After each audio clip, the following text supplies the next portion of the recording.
Hey everyone, welcome back to my channel. Today I am reviewing about Canon 700D, a DSLR that's been for years in the market.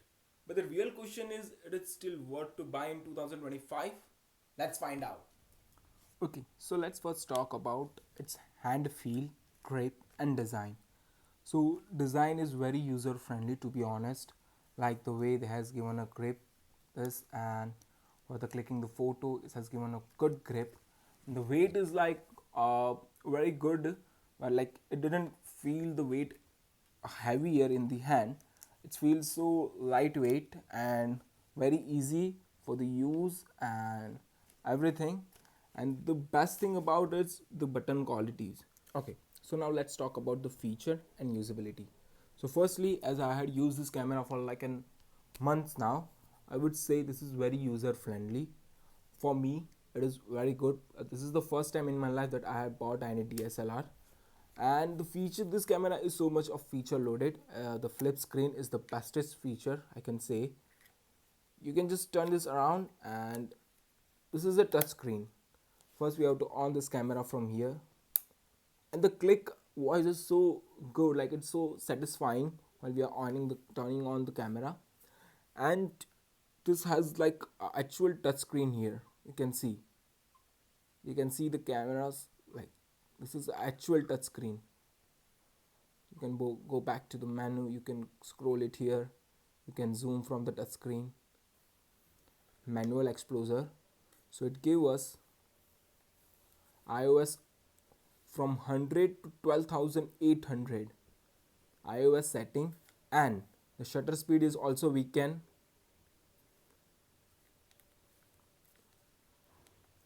adjust by itself. As you can see it here, whatever you want, you can just manually do these things.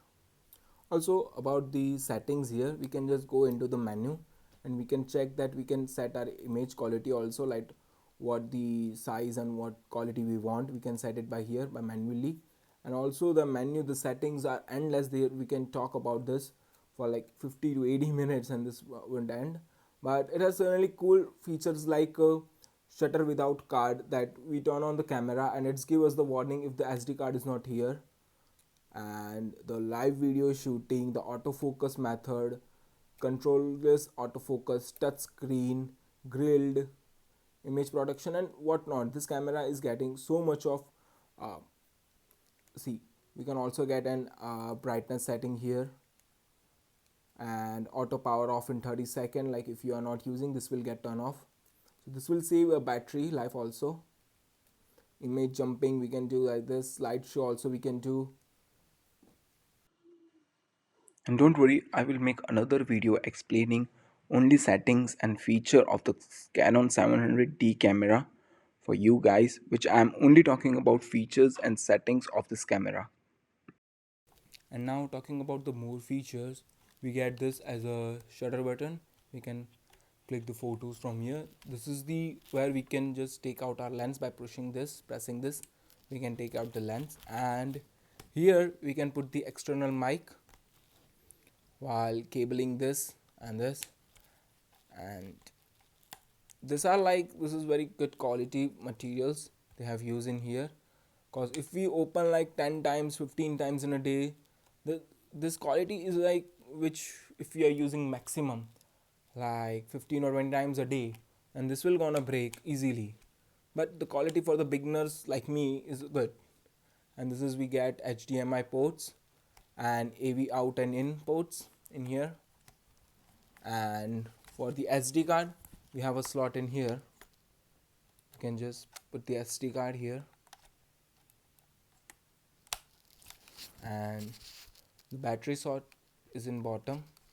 And so right now I'm talking about the vlogging helpfulness for this kind of screen. So I can clearly see myself. I can see that the shadow is coming. My face is not focused right now, but my hand is. So see, we can, this is very useful for the vlogging, day-to-day vlogging. And you can see this clarity of this audio also. I have no attach any extension mic or anything. This is the camera mic itself, and this is the audio quality you will get in this camera. And this is very it is heavy, but it doesn't feel that much heavy, so we can use it like for the daily vlogging also. It won't feel heavy in our hand. And this is the stability. You can check it out like this. If I will run on this, let's check. See, so this is the stability you are getting in this camera. And I had started the video.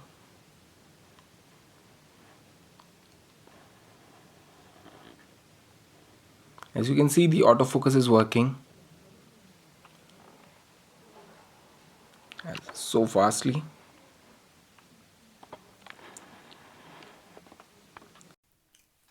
And now let's talk about the battery life. So I had personally using this camera from like past 2 months, and I use this camera in so many events, in music events, in a small social gathering, and so many events like this. The event duration is like 2 to 5 hours duration, and this camera in only photography has given me up to 3 hours battery backup. And for the videography, it says very limited time, like 2 hours is the maximum it has given me. And the most this feature I hated the most in this camera, which is only 29.59 second video limit. This camera is allowing you that much recording for the one time only.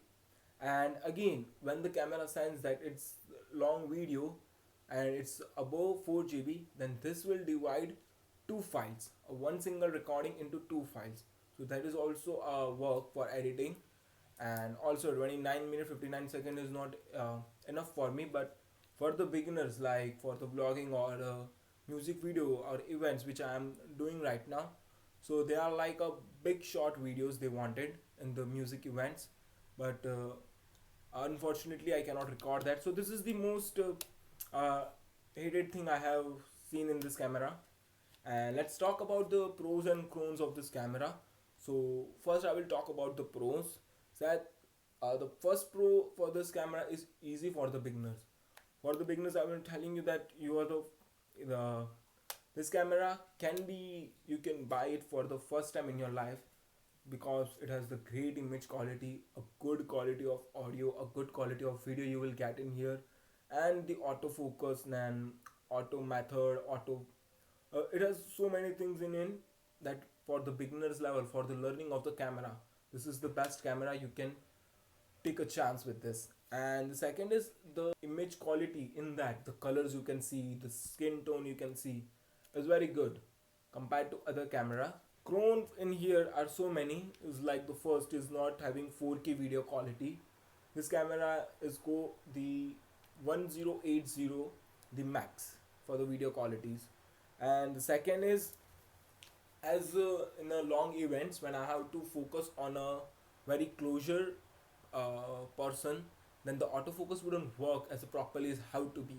I don't know, because of this lens, or it's basically whose fault, I don't know. But this is the cons I found it in this. And the third con is, which I personally hated, that is, it just allow us 29.59 seconds for video recording.